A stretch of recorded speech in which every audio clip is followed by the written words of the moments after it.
Ah non, non, non. Ah non. Hey, là, ça va trop loin, les tests, là. Ah! Ah! OK. Je vais juste vérifier de quoi avant. Voyons. OK. OK, là, il marche. Ah ouais. Ah ouais. Ça, là, ça, c'est le battement de l'excitation parce qu'on est prêt pour vous présenter la prochaine saison de Tester sur des humains! Ouais!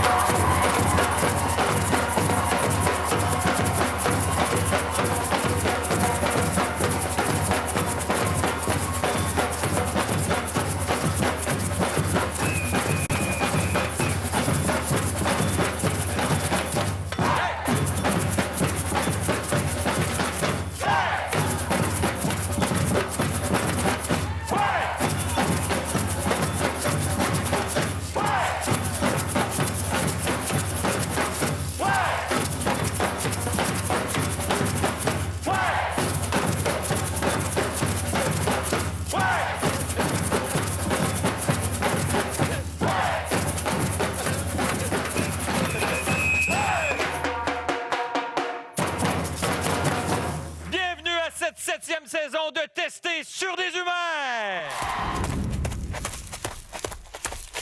Que tu couches, là, le soir. Mais là, je couche sur le divan, dans l'appartement, puis lui est avec l'autre fille. OK, ah oui. Regardez-nous comme il faut, là. Regardez-nous comme il faut.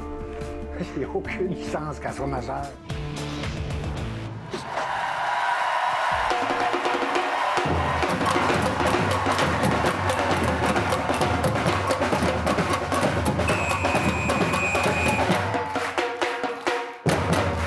Hey! Ouais!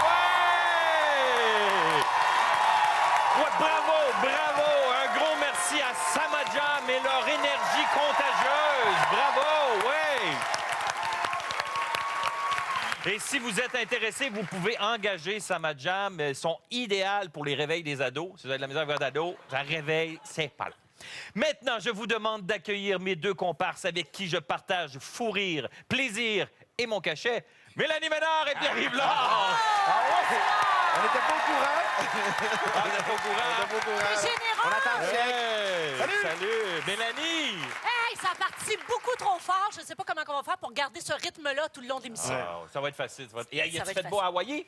J'ai l'air d'une Hawaïenne. Toujours un petit commentaire déplacé. C'est comme Non, ça c'est qu'on se beau, c'est retrouve. très joli. Merci beaucoup, Jean-Michel. Hey, tu sais que c'est notre 7e année Oui, vraiment. à tester sur des humains. Puis moi, je pense que 7, c'est la chance, Lucky Seven. Puis qui, ça fait 7 ans qui est sur l'émission? Pierre-Yves Lard. C'est toi qui portes Ça chance! veut me dire que je suis un vétéran. Mon Dieu! T'es un Je suis un vétéran. vétéran de quelque chose. Ben oui. My God! C'est lourd à porter. Puis ce qui est le plus formidable, c'est qu'il n'a jamais gradué. Non, mais je trouve ça intéressant. Je trouve que 7 ans, c'est un âge qui est respectable en télévision. C'est un plaisir de revenir pour repousser nos limites en tant que testeur cette année à tes côtés. Merci tout le monde d'être là. Oui, Salut merci à la d'être maison. là. On est en feu! Public en studio. Et vous à la maison. Avant de commencer à présenter nos deux invités, je voudrais savoir, cette année, est-ce qu'il y a des tests qui vous ont fait peur, que vous avez fait? Moi, le plus loin que je suis allée dans ma peur, c'est que j'ai été enfermée une journée de temps avec des ados. Ça a été pas mal. Je te dirais qu'à quelques reprises, je me suis retrouvé sur l'eau. Puis c'était pas dans le pas creux, dans une piscine en banlieue. Là. OK. C'était difficile et je me suis senti en danger à quelques reprises. Bon, ben, on va voir ça Ouais. au cours de la saison. On débute cette saison en beauté avec deux beautés. Voici Marie-Pierre Morin et Charles Lafortune.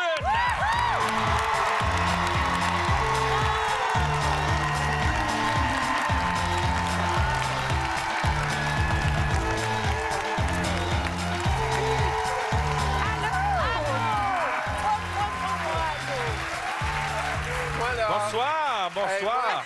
Moi, j'adore profiter de l'intro qui a été écrite pour Marie-Pierre Morin. Arrête Ah. Marie-Pierre, bonsoir. Deuxième visite ici à tester sur des humains. Très contente. Ouais. Ton chum, est-ce qu'il est venu? Non, il arrive vendredi, t'es chanceuse cette année. Oh! Je suis chanceux! Donc, on a un petit rituel. Oui, son chum est pas là. Bon,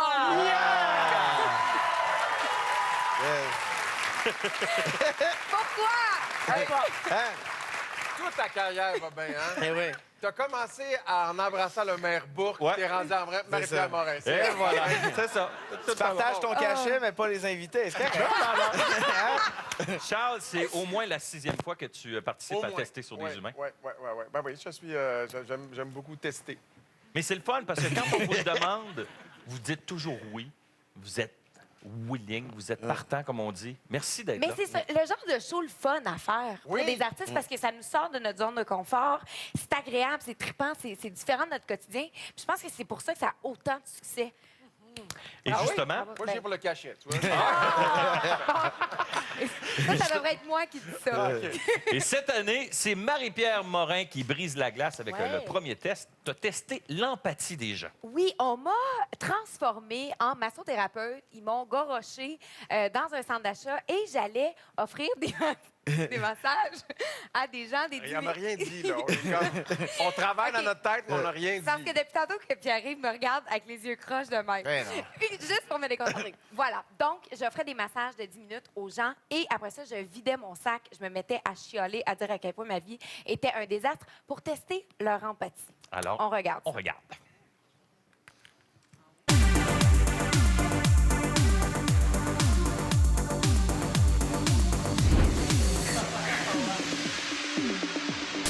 Aimeriez-vous un petit massage? Oui, j'aimerais ça. Bon.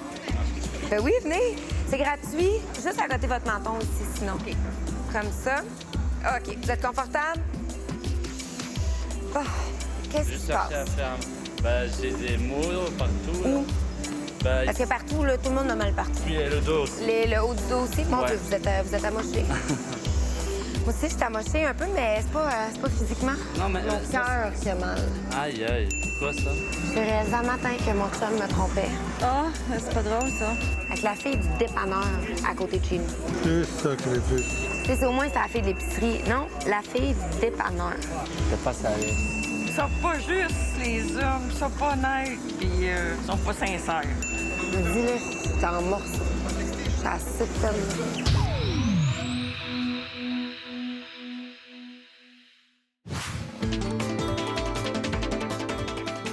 Je suis déménagée de l'Abitibi pour être avec ce crosseur-là. Moi, j'ai tout chamboulé ma vie pour cet homme-là. Il y en a beaucoup de femmes qui font ça. Je le sais. C'est de valeur. Mais moi, je pensais pas être une femme de même. Tu sais, je suis une entrepreneur, je voulais partir ma business. Je m'en vais rester où? J'ai pas de famille à Montréal, je connais personne. Ça fait longtemps que t'es ici, à Montréal? Ça fait un mois et demi. T'es J'ai sérieux? juste un petit Là effort. où est-ce que tu couches, là, le soir? Et là, je couche sur le divan, dans l'appartement, puis lui, il est avec l'autre fille. OK. Ah oui. T'endures ça. Mais là, j'endure ça. T'as pas le choix. J'endure le gars T'as et le choix de partir, mais tu peux pas. T'as pas de famille ici. Je peux pas. Mais non, c'est ça. Tout le monde est en Abitibi. J'avais acheté un chat en arrivant. OK. Puis je me suis dit, tant qu'à pas avoir d'amis, moi, genre mon petit chat, c'est TDAH. OK. Je suis bien dans l'une. J'ai reculé sur mon petit chat avec mon auto. Oh non, pauvre petit menou. Fait que là, il est aux soins intensifs chez le vétérinaire. Sinon, l'autre option que j'ai, c'est de le faire piquer puis après ça, de le faire empailler. Fait qu'au moins, il sera encore dans la maison, tu sais. Puis là, ça me coûte 4 000 $. Mais je l'ai pas, le 4 000 $. Fait qu'il va falloir que je l'emprunte à la banque.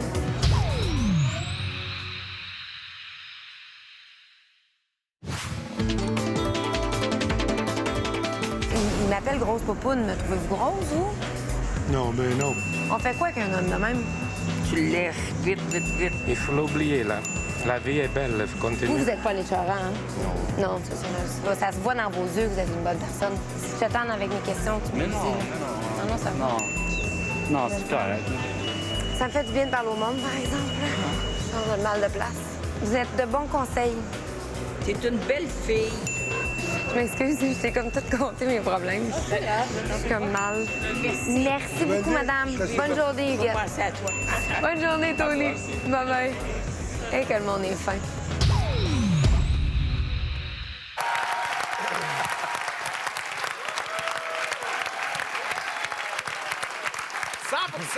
Oui! 100 des gens, Marie-Pierre. Es-tu étonné de ça? Moi, ça m'a beaucoup étonnée. En fait, je savais que les Québécois, on est des gens très empathique à la base.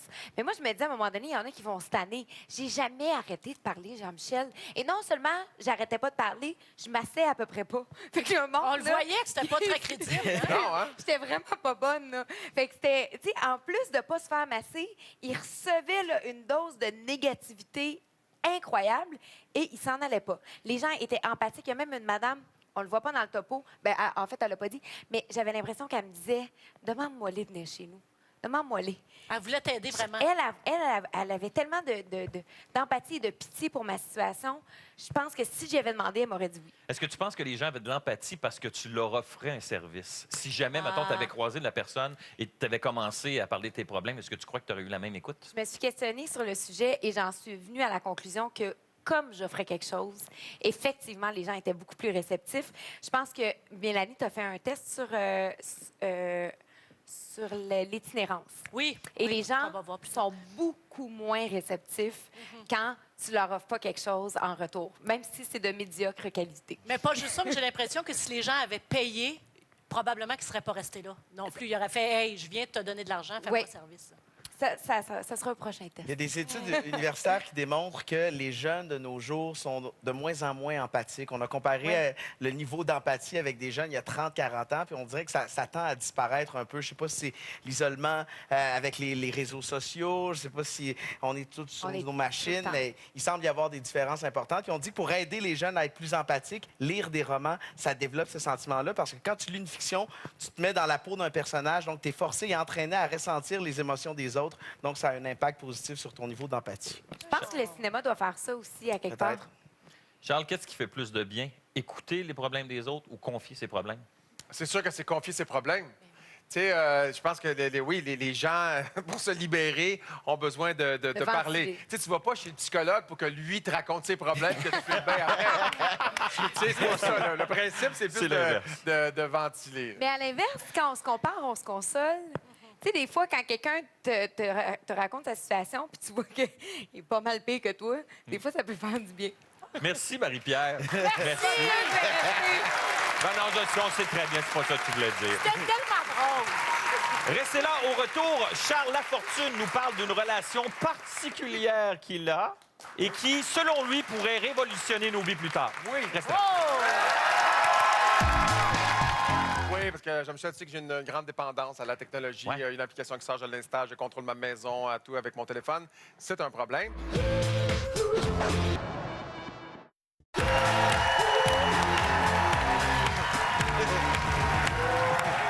Quand on parle nouvelles technologies et gadgets, ça attire la curiosité de notre invité Charles Lafortune. Et c'est pour ça qu'on lui a demandé de nous parler de la nouvelle technologie 3D. Oui, parce que Jean-Michel, tu sais que j'ai une grande dépendance à la technologie. Ouais. Il y a une application qui sort, je l'installe, je contrôle ma maison, à tout avec mon téléphone. C'est un problème. Mais parfois, la technologie apporte de grandes solutions. Puis ouais, je t'ai donné un genre de glue gun, hein? OK. D'espèce de fusil à colle, mais c'est pas de la colle. En fait, si tu appuies, c'est pour faire des maquettes, des dessins, des œuvres en 3 dimensions. OK. Vas-y. C'est un stylo Oui, 3D. c'est comme un finalement. stylo 3D. Alors là, il y a une matière plastique qui va sortir. T'aurais dû le donner à quelqu'un d'habile. Oui, ça va sortir tranquillement. Non, mais j'apprends à découvrir. Fait que- OK, ça sort. Ça sort. Fait que là, tu vas pouvoir faire une tour Eiffel, le Kéops, Une tour Eiffel. Mickey Rhinos, n'importe quoi, le Sphinx. Tu peux t'amuser. Je pense que c'est mieux de OK, commencer ben là, par une ligne. Exactement. Et là, on voit. Bon. Et ça, ben, c'est pour vous montrer un peu ce que l'impression 3D pourrait devenir. J'ai d'ailleurs installé une imprimante 3D qui va fonctionner pendant l'émission. C'est comme une imprimante, en fait, une imprimante pour imprimer des feuilles, sauf qu'au lieu d'imprimer de l'encre, des lignes, eh bien, ça l'imprime des couches de matière. Ici, on a un composé de plastique et puis de bronze. Et ça va faire des couches jusqu'à temps qu'on ait ceci et à la fin, ceci. Arrête, c'est fait avec Donc, ça? oui, exactement. On va pouvoir imprimer des objets strate par strate. Donc, ça va toujours rester à la même heure. C'est le plateau, lui, qui va descendre. Mais, donc, on peut faire plein de choses avec ça. Mais là, ça, c'est le fun, c'est cute, c'est petit, ça ramasse la poussière. C'est quoi la matière? Hein? C'est un mélange de plastique et de bronze. OK. C'est du... Regarde, tu vois toutes les petites couches. Mais on peut faire des affaires beaucoup plus grosses. Par exemple, à Amsterdam, présentement, on est en train de carrément faire un pont avec 2 imprimantes 3D. Alors, les imprimantes sont là et prennent le métal, soudent le métal et à la fin vont se rejoindre pour créer carrément un pont. OK? Donc là, les gars de la construction capotent un peu à la maison, là. Ben oui. Mais oui, Ils vont perdre leur job et ils vont bloquer le pont. oui, exactement. Bloquer l'imprimante. Mais c'est pas tout. Je sais pas si vous avez vu le film The Martian. Oui. Bon, ben dans The Martian, là, tu sais, il est pogné là, Oui. tout seul, etc. Mais si on voulait envoyer des gens sur Mars, ça serait très compliqué de bâtir des infrastructures. Alors, ce qu'on va faire, c'est envoyer des imprimantes 3D qui, elles, vont se servir des matières premières sur Mars pour construire, et voici des serres, des abris, etc., pour que, quand les astronautes vont arriver là, tout va déjà être là, les serres, pour avoir donc une auto suffisante sur Mars. Mais dans les cuisines, il y a une application avec le chocolat qu'on peut faire. On peut faire des créations de chocolat d'étoiles, qu'on va dans le temps des fêtes, il peut y avoir de superbes étoiles en chocolat. Vous pourriez avoir des pâtes alimentaires, de la pizza. Mais ça, c'est cute. Mais ce qui est plus intéressant, c'est qu'avec des cellules souches et avec quelque chose qui est biocompatible, on pourrait carrément imprimer des organes vivants. Oh non, ça, j'aime pas. De l'os, de la moelle osseuse. Imagine, tu as un problème, tu as besoin d'avoir une transplantation, un donneur, tu n'en as pas besoin. Tu pourrais exactement retrouver ton foie, ton cœur, puis qui sait, peut-être que tu pourrais avoir, je sais pas, moi, les jambes de Usain Bolt. Peut-être que tu pourrais avoir des modèles, te faire des affaires. Mais ça se fait pas encore pour l'humain, là. Eh bien, on est très, très près. Oui, on est très près de pouvoir recréer ça puis faire des transplantations. Fait que t'imagines... Mais ça peut sauver des vies, tu sais. Oui, mais juste là, sauver des vies, des la pâtes chirurgie alimentaires. esthétique. Ouais. Imagine ce qu'on pourrait faire en chirurgie esthétique. Mais tu sais, pour les gens mal intentionnés, les terroristes, je sais pas, se fabriquer un fusil, se fabriquer des bombes, des armements, il y a un côté dangereux aussi à ça. Il y a toujours un côté dark à tout avènement À la technologie. technologie, C'est certain que quelqu'un de mal intentionné pourrait faire une arme avec ça. Tu vas te faire un couteau. Imagine, les cartouches d'imprimante, ça coûte une fortune. Comment ça coûte, les cartouches de ça? Ça doit... Faut que tu prennes une hypothèque pour Ah ben ça, 300 ans. Ça, c'est un détail. C'est un détail essentiel, là. Moi, il me ferait imprimer la face de Charles Lafortune. Ah, puis tu la mettrais, ben oui. Oh oui, puis je serais détestable. Qu'est-ce que tu fais de ça, Charles Lafortune? Nouveauté cette année, à tester sur des humains, on va tester notre public en studio. Ouais. Le public est muni d'une petite manette comme ça. On va leur poser des questions. Vous allez pouvoir voter. Et rassurez-vous, ça reste anonyme, c'est discret. Et on va commencer tout de suite avec notre première question. Alors, notre première question porte sur l'honnêteté. Vous est-il arrivé de fermer les yeux sur un incident que vous auriez dû dénoncer? Alors, votez maintenant, oui ou non. Le résultat de notre test pour emporter tout de suite après la pause et surtout la raison pour laquelle on vous pose cette question-là, vous allez le savoir au retour. De façon collective, on ferme les yeux sur un problème qui est majeur. Mon Dieu, je trouve ça... Ah, ça me...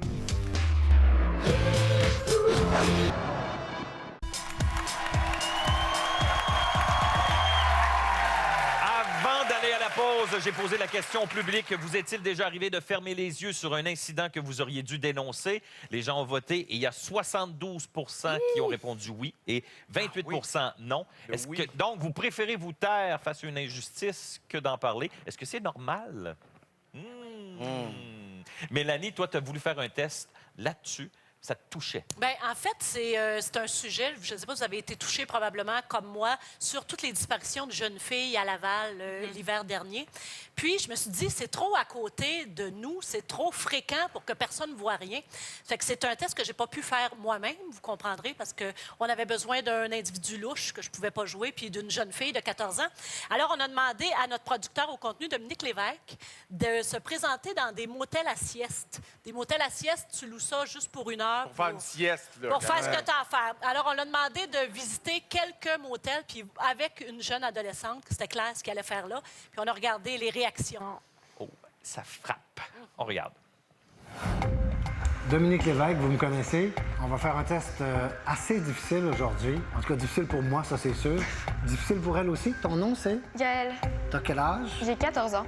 14 ans. Elle est à 4 ans d'être majeure. C'est quand même assez loin. Attention, caméra espion. Go!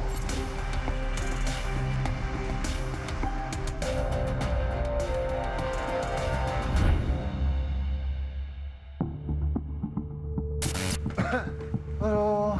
Maudite température, hein? On voudrait une chambre pour 1 heure, une sieste. Une chambre régulière ou bien avec belle tourbillon? Non, on n'aura pas le temps. Garde une régulière, là, un lit double. Là. Les doubles. Ouais, un lit double. Oui, j'en ai.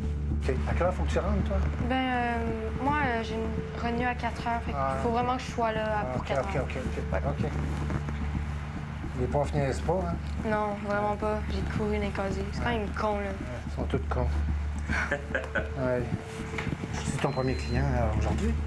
Non. Ben, j'en ai un après. OK. Voilà.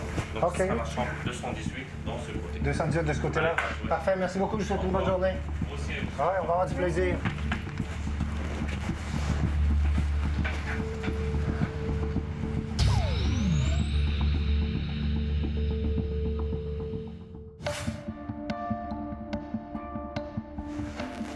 Bonjour, je voudrais avoir une chambre pour 1 heure. À quelle heure faut que tu rentres, toi? Environ 2 heures. Ah, 2 heures, OK. Ouais. Ça, c'est vite. Ouais. C'est une chambre régulière, vous voulez? Chambre régulière, là, en 5. Je peux payer cash? Merci. Merci. Tout droit ici, hein? OK, merci.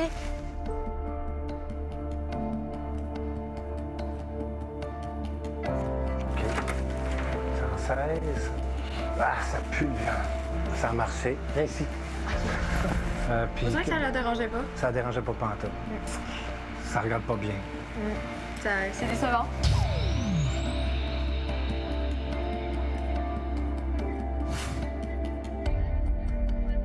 Bonsoir. On voudrait une chambre pour 1 heure. OK. Merci.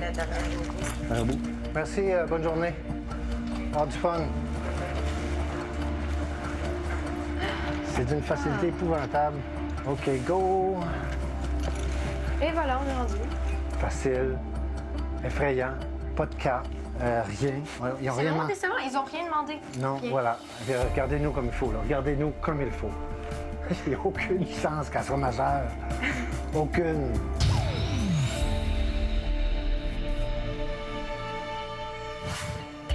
OK. Bonjour. Est-ce que vous avez des chambres à l'heure? Non. Vous n'avez pas de chambre à l'heure? C'est combien la journée? 159. 159. On va voir dans 3 heures. Tu as un autre client, toi, ou t'en as eu un matin, c'est ça? Et j'en ai un à 6 heures. Ah, à 6 heures. OK, cool.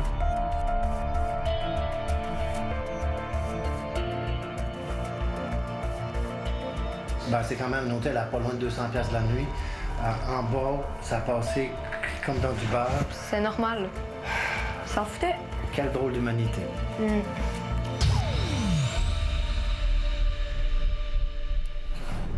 Habituellement, on revient des tests et des topos avec des applaudissements, mais là, on n'a pas le goût d'applaudir. C'est choquant de voir que les gens n'ont pas réagi. Pourquoi vous pensez que les gens ont peur d'intervenir? Tu sais, quand tu vas à la SAC, la SAQ, on te demande tes cartes. Si tu vas dans un dépanneur, tu vas acheter tes cigarettes, on te demande tes cartes. Dans un bar, on demande tes cartes. Pourquoi on n'impose pas une loi que dans les hôtels? C'est ça, parce qu'il n'y a pas de loi, en fait. Le problème n'est pas... c'est un problème que les gens de leur propre chef ne réagissent pas, mais il n'y a pas de loi. Il n'y a pas... C'est ça qui c'est fou. Je veux dire, la... Est-ce que ça prend une loi pour avoir du jugement? Tu sais, je vois que t'es témoin qui... Oui, en fait, oui. Parce que je pense que les lois sont faites justement pour encadrer, pour pas laisser les gens avoir besoin d'avoir du jugement. Je pense qu'en tant que société, il faut mettre des lois. Puis là, on le voit, parce que quand on demande aux gens d'avoir du jugement, de toute évidence, ça fonctionne pas. Donc, Fait quoi, qu'il quand faut tu arrives dans un légiférer. hôtel et tu es en présence de mineurs, tu dois demander des pièces d'identité. Bien, parce des qu'un pièces enfant... d'identité, d'avoir un lien, il faut qu'il y ait un lien de sang. Donc, ça peut devenir compliqué si les enfants n'ont pas le même nom. Non, mais de toute façon, là, puis c'est... dans cette situation-là, c'était vraiment clair ce qu'il fallait faire avec la petite fille. Puis quand tu dis, as-tu un vraiment autre clair. client, Ah, puis il y a un autre adultère, donc c'est clairement de la prostitution, puis là, c'est très clair. Mais là, c'est qu'on réalise que de façon collective, on ferme les yeux sur un problème qui est majeur. Mon Dieu, je trouve ça... Ah, ça me... Puis, de toute C'est façon, bouleversant. aussi, on se demande à quoi... Moi, en tout cas, souvent, je passe devant ces motels-là, puis je fais, OK, à quoi ça sert d'autre que ça? Mais c'est- Fait que je me dis, pourquoi il n'y a pas plus de présence policière autour? Ou si c'est des employés qui sont là à la réception puis qui ne peuvent pas rien dire, bien, au moins que... Tu sais, c'est sûr que c'est su que dans ces places-là, c'est ça qui se passe souvent. Est-ce que ça peut être la peur qui fait en sorte que l'employé ne peut pas intervenir en se disant, bien, si j'interviens, si après ça, le pimp vient me menacer parce que, hey, toi, t'as fait ci, t'as Ah ouais, fait ça, c'est tu m'as pas des dénoncé. C'est sûr. Mais c'est qu'eux, s'ils n'ont eu aucune réaction, peut-être pas au dernier hôtel qui est un hôtel plus cher, c'est que ça veut dire que c'est monnaie courante. Ben, c'est ça. Oui, oui. Moi, Ça c'est suppose que c'est banal et que C'est- c'est fréquent. C'est ça qui est troublant. Ils ont C'est pas- normal. c'est ça. Il n'y a pas eu le réflexe de attendez, je vais aller voir quelqu'un, peut-être qu'on n'a plus. Ou Mais quoi que même ce soit, dans là. l'hôtel cher, ça me surprend. Tu sais, tu Ouais. le vois bien que ça marche pas.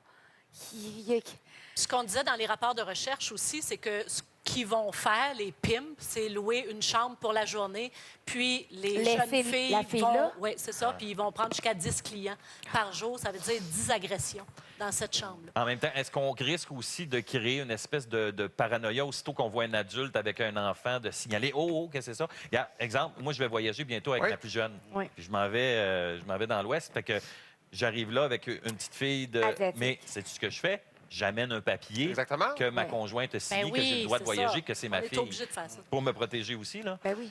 Mais Ouais, mais ça serait très, très possible d'avoir une carte baptistère ou une carte qui est une carte familiale qui prouve que Ouais. t'as... Ou peut-être qu'on pourrait l'avoir sur ton permis de conduire. On pourrait avoir une case dans laquelle tes enfants sont nommés, leur âge. On pourrait avoir... Tu sais, je veux dire, on est capable de mettre des chats sur Facebook. Là, on est bien capable de régler le cas, savoir qui est ta fille. Là. Même si, dans ton cas, le lien de parenté n'est pas clair. Mais ouais. Ils sont un peu asiatiques. Encore c'est drôle vrai. quand je plisse les yeux, Martin. Hey, Jean-Michel, est-ce qu'on peut remercier Gaël Oui. Chaillé-Lantier? Oui, merci à Gaël et merci à Dominique Lévesque aussi qui a participé à ce test qui est troublant. Vraiment. Tu sais, ça peut faire du millage un peu si les autorités en place peuvent voir ce test-là. Je sais pas si ça peut faire bouger les choses, juste éveiller Allez faire un petit tour dans les hôtels les de... questions. Ouais. Ben, merci en tout cas. Merci, C'est beau. merci, Ça vient nous chercher, ça nous brasse, ce genre de test-là. OK, on essaie de faire mourir PY. Oui. Changer d'idée. Ben, Hey, Au OK. retour de la pause, PY, c'est quelqu'un de généreux. Il s'est même privé d'air pour nous. Ouais. On va voir ça tout de suite après la pause. Mais là, tu vas pas mourir. Hey, ça fait du bien, ça.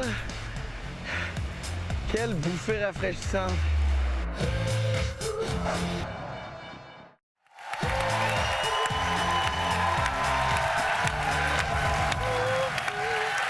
Pierre-Yves, n'ayant pas eu le temps de grimper l'Everest pour nous en fin de semaine passée, on l'a envoyé quand même dans les hauteurs aux chutes Montmorency. Oui, à Québec, regardez ce que je tiens dans mes mains. C'est un masque ETM. C'est un pensais que c'était un équipement. jackstrap. Oui, c'est à Jean-Michel, un small. Non, en fait, c'est un masque ETM pour vrai, équipement sportif qui permet, en fait, de contrôler l'air qui va rentrer dans ma tête. Alors, avec ça, on simule l'entraînement en haute altitude. Alors, j'ai porté ce masque-là. On peut contrôler ici avec les valves et on a recréé l'ambiance d'une montagne à très, très haute altitude, comme l'Everest, par exemple. Alors, en escalade sur glace, aux chutes Montmorency, je me suis prêté au jeu de grimper l'Everest. On regarde ça. François Guy, t'es une légende de l'escalade sur glace. T'as vaincu l'Everest. La plus haute montagne du monde. 8850 mètres. C'est vraiment une belle expérience qui dure 2 mois et demi. Moi, j'ai envie d'apprendre à escalader sur glace. J'ai envie de m'entraîner pour vaincre un jour l'Everest. Et j'ai aussi envie de savoir comment mon corps réagit quand on est en manque d'oxygène. Parfait. Ça marche? On va faire un test. Hein? L'attaque de l'Everest.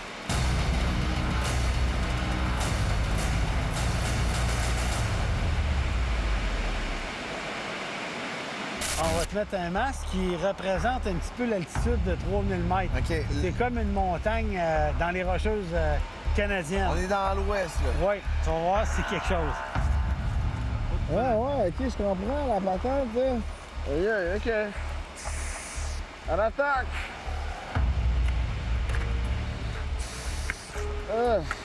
J'ai l'impression que je serais pas capable le double de ça.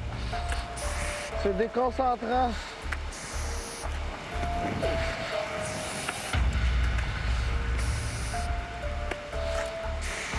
Je pompe là. Je commence à chercher mon gaz. Chaque bouffée d'air est un défi là, tu sais. J'ai réussi.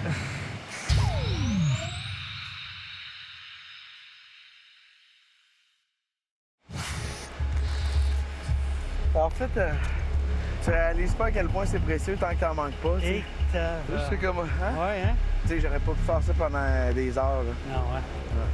Là, on va aller sur le sommet d'une montagne européenne, le sommet du Mont Blanc, 4800 mètres. Je suis prêt. Ah!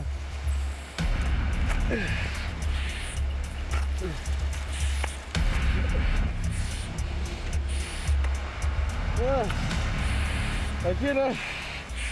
C'est ça, là. Là, je manque d'air, là. J'ai réussi.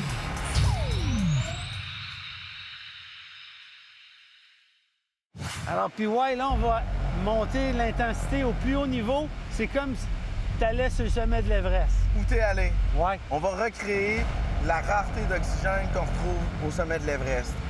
Comment ça va? Comment ça va? Tire fort.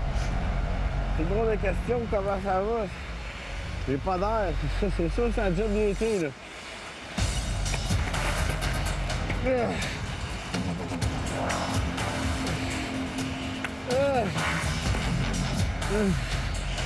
J'ai plus d'air, sérieux. C'est ça qui me fait vraiment dur à aller chercher. C'est tough. C'est carré, là. Ah, j'étais carré.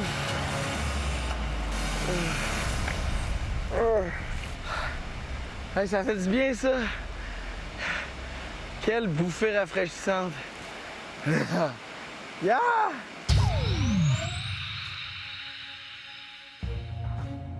Je me sentais engourdi de la tête, les oreilles bouchées, puis chaque bouffée d'air était un combat, puis ce à quoi on n'est pas habitué. C'est vraiment cool, man. Yes! C'est bien. Félicitations! J'ai vaincu l'Everest. Yeah! Yeah! Maman, écrivez-le en dessous, Népal 2016. Bravo à Pierre-Yves qui se donne toujours pour nous. Bravo, bravo. Monteriez-vous un building avec un oreiller collé au visage pendant 487 marches? Eh bien, c'est ce qu'il faut faire pour aller jusqu'en haut des chutes Montmorency. Ouais. Pierre-Yves, bravo. Imagine monter l'Everest, c'est incroyable. Ce que j'ai fait là, ça n'a rien de comparable avec une expédition qui dure 2 mois et demi. Aller habituer ton corps, débourser 100 000 te trouver des commanditaires pour aller risquer ta vie. Ben oui. François-Guy Tivierge, lui, l'a fait. Mais il m'expliquait qu'il y a des gens qui meurent. Là. Il y a 200 personnes qui sont mortes en tentant de gravir l'Everest. Puis tu les vois, ces personnes-là.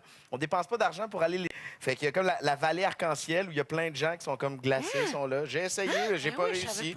Ah ouais. Ils sont là, ça fait partie du paysage, des gens qui sont morts en tentant l'expédition. Je suis très sérieux. Puis fouille sur Google, tu vas voir des photos. Puis les corps, la famille n'a pas voulu rapatrier les corps. mais Laisse-moi. Sont en glace. Sont gelés là, puis c'est trop compliqué. Et d'un autre côté, il y a sur le top de l'Everest des botches de cigarettes. Parce qu'il y a des Sherpas qui sont tellement acclimatés, qui sont allés 11 puis 12 fois en haut. Les Sherpas, c'est les guides. Les guides, exactement, et qui arrivaient en haut. Ça allumaient des- une bombe. François Guy m'expliquait, je disais, bon, là, à la vitesse que j'évolue sur la chute Montmorency, est-ce que j'aurais ralenti le groupe? Il dit ça, cette vitesse-là, là, il dit quand on est dans les derniers 1000, il dit pendant 36 heures, on avance à cette vitesse-là. Et les dernières 36 heures, on ne dort pas parce que c'est trop dangereux de s'endormir. Fait que, tu sais, t'as des jours et des jours C'est trop d'ascension, puis à la fin, dangereux, là, un sprint lent final de 36 heures à ce rythme-là pour atteindre le Mais sommet de pourquoi c'est l'Everest. dangereux de s'endormir? Ben, parce que... L'arrêt cardiaque? Ouais. Ouais, non. C'est ça, c'est toi? Mais toi, tu Mais c'est dangereux Pour de ne pas se s'endormir. réveiller. Non, mais c'est parce qu'avec... Tu sais, D'oublier quand de tu montes respirer, en altitude, la pression atmosphérique est beaucoup plus basse. Donc, l'oxygène n'est pas pareil. Donc, ça te prend une plus grande quantité d'air à respirer pour avoir le niveau d'oxygène Quel requis. drôle. Il y a même des gens qui hallucinent et qui, à un moment donné, perdent la carte. Ils se déshabillent. Ils ont chaud, puis à un moment donné, ils marchent jusqu'à tomber dans le vide. Ouais. Une espèce de folie des C'est le manque hauteurs. d'oxygène. Quelle drôle d'idée d'aller faire ça, quand même. Oui, mais il y en a, c'est du dépassement de soi. Il y en a pour qui c'est extrêmement C'est le niveau exigeant. d'adrénaline aussi. Fait que, tu sais, là, je faisais mon pense-bon avec mon masque. Ouh, j'ai vaincu l'Everest, mais ce que j'ai fait, ça n'a rien de comparable avec des expéditions qui sont extrêmement dangereuses. Tu peux l'essayer, le masque? Tu montais pendant combien de temps, ton petit... Je dirais peut-être 15-20 minutes à chaque fois. Puis, tu sais, je devais me concentrer sur la glace, essayer de faire les bons pas. T'as-tu la grippe? Non, Mais là, est-ce que tu as laissé de l'air? Puis on va scorbu, pas l'air. tranquille. Attends, quand ça? Tu t'as dit à quoi, comment? Dis, je suis ton père. Ouais. Je suis ton méchant dans père. Batman. Ben, Pierre-Yves, merci beaucoup de risquer ta vie Ben, ça pour m'a nous. fait Bravo! plaisir. Il y aura pire encore cette année. Il y aura Et pire. question de retomber les deux pieds sur terre. Au retour de la pause, on fait un test. On teste notre ego. L'ego de Mélanie, de Pierre-Yves et de moi-même. Au retour. Hey, pas d'air. Tester sur des humains avec nos visages dessus. Le tien rentrait pas au complet? Ou...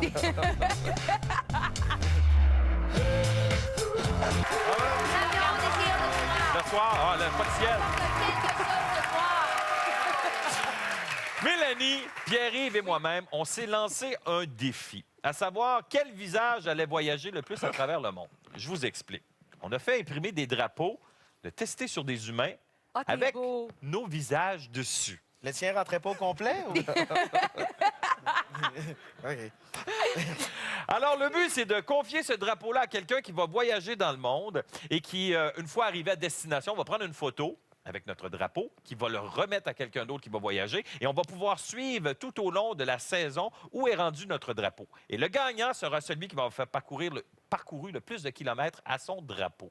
Est-ce que c'est clair? Pendant toute la saison de tester sur des humains. Oui, Yes. on va pouvoir suivre ça sur le site Internet. Mais mettons que le drapeau, il disparaît. Ouais, très bonne question. Ouais, vraiment. Qu'est-ce Quelqu'un qu'on fait? sans sac, là, ton Ben, drapeau. quelqu'un sans sac. On a une deuxième chance de repartir un deuxième drapeau, mais cette fois-ci, le drapeau ne va voyager qu'au Québec et ça deviendra le Québec contre le monde entier. Oh, ça sera plate. Ça te prendrait un petit chat blanc. là. Et quand est-ce que ça commence, ce Je sais défi-là? pas, je sais C'est pas On fait quand, Jean-Michel? Ça commence maintenant! Ah!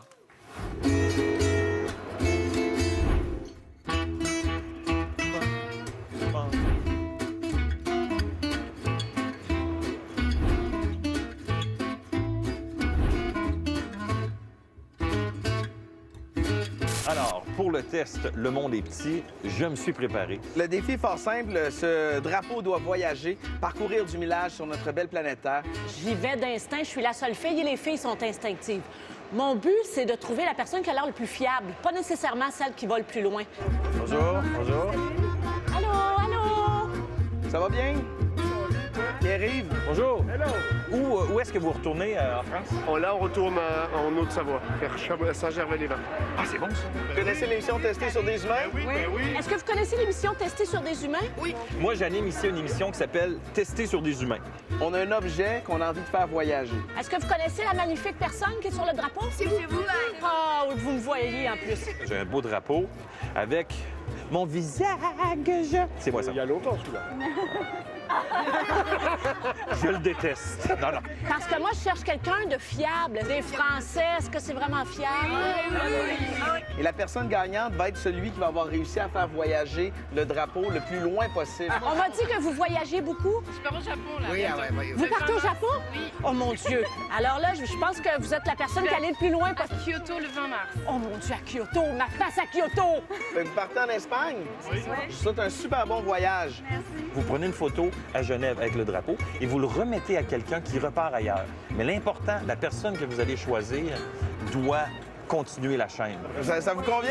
Oui. C'est vraiment le fun, ça. Ben, merci beaucoup. Vous vous engagez? Oh mon Dieu, c'est quoi votre prénom? Sylvie. Oh Sylvie, je vous aime tellement, tassez-moi! Alors, je me fie sur vous de vraiment transmettre le drapeau à quelqu'un de fiable. Donc vous êtes comme ma marraine fée. OK, on va essayer de faire le plus de kilomètres Oh, possible. c'est tellement gentil. Entre filles, on se rend. Entre filles, oui, parce que je suis la seule fille sur Ouais, l'émission, c'est important.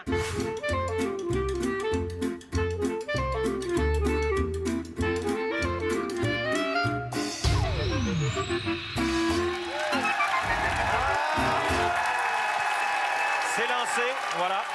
Notre notre visage voyage à travers le monde et derrière le drapeau, on a aussi mis les règlements en français, en anglais et en espagnol afin que la personne soit rassurée à savoir c'est quoi ça tester sur des humains et qui est ce beau jeune homme à moitié de visage. Bon, moi, j'ai une question. Vous deux, vous avez magasiné. Vous avez trouvé des destinations qui étaient très loin. Toi, au Japon, tu as scoré bien fort. Mais toi, tu as pris le premier Big Boom. Moi, j'ai vu une famille, puis je me suis dit, famille, c'est fiable. Puis eux, ils me disaient, OK, quand on va arriver à Paris, on va redonner le drapeau à une autre famille, puis tout ça. Puis là, j'ai dit, il faut que les gens soient convaincus et convaincants pour dire, tu donnes pas ça, puis après ça... Et on se dit aussi un drapeau. Pourquoi un drapeau? Parce que c'est plus simple de voyager aussi et de donner ça à un étranger. Parce que est-ce que vous accepteriez de partir avec quelqu'un, avec quelque chose qui vous appartient pas, que quelqu'un vous a dit... Mais c'est que surtout, moi, il n'y a jamais de place dans mes valises. Parce que c'est lodo bouchon. Fait que ça se rentre bien. Tu le plies comme ça, tic-toune, c'est fini. Tu peux t'essuyer la bouche ou faire un pique-nique. Toi, t'es persuadé là, que ton drapeau s'en va au Japon, là? Moi, en tout cas, c'est une fille. Oui, c'est une femme qui me l'a dit. Puis moi, c'est tous les petits joueurs de hockey. Elle accompagnait un petit groupe de joueurs de hockey qui étaient venus jouer au hockey au Québec, puis ils sont en amour avec le Québec. Fait qu'elle, elle a vraiment pris ça sur son cœur. Mais là, il faut qu'elle le donne à quelqu'un de fiable. C'est ça qu'on ne sait pas après qu'est-ce qui va se passer. Il y a des gens super méfiants qui pensaient que mon drapeau était fait en chanvre puis que c'était une façon de faire passer de la marijuana aux douanes. Ça, c'est de la drogue, ça. Et toi, tu t'en allais où? Moi, en Espagne. En Espagne, avec des gens qui sont très fiables. OK. Est-ce qu'il y a un site pour suivre nos drapeaux? Oui, on vous invite à aller sur notre site Internet de tester sur des humains. Et en plus, si vous allez sur le site, vous allez pouvoir voir aussi des tests inédits qu'on a réservés pour vous quand vous allez fouiller sur Internet, quand vous allez sur notre site et suivre la course des drapeaux. Moi, je suis assez confiant. Moi aussi. Le monde est petit. On n'arrête pas de dire le monde est petit. Quand est-ce la dernière fois qu'on vous a... On vous a dit, le monde est petit. Moi, une fois, je suis allé au Festival de la télévision à Cannes, au MIP Télé. Puis je suis sur la Croisette. J'attends pour rentrer. Puis il y a plein de monde. C'est une convention, plein de monde avec des tags, des Suédois, etc. Et je suis avec mon épouse. Et il y a un autobus de Québécois qui arrive.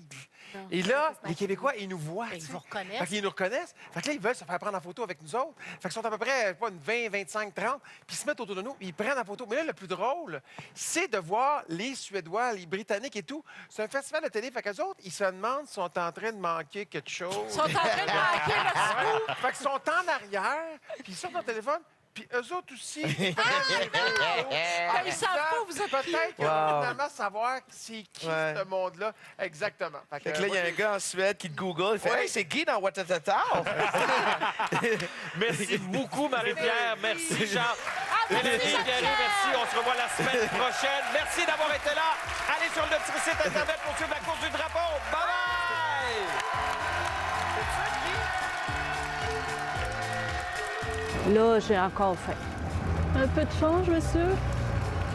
Pardon, messieurs, dames, un peu de change? Hey, t'as-tu un bout de sandwich pour nous deux? Non. Bon appétit. Pardon, monsieur, un peu de change? S'il vous plaît, on a faim. Oh, merci.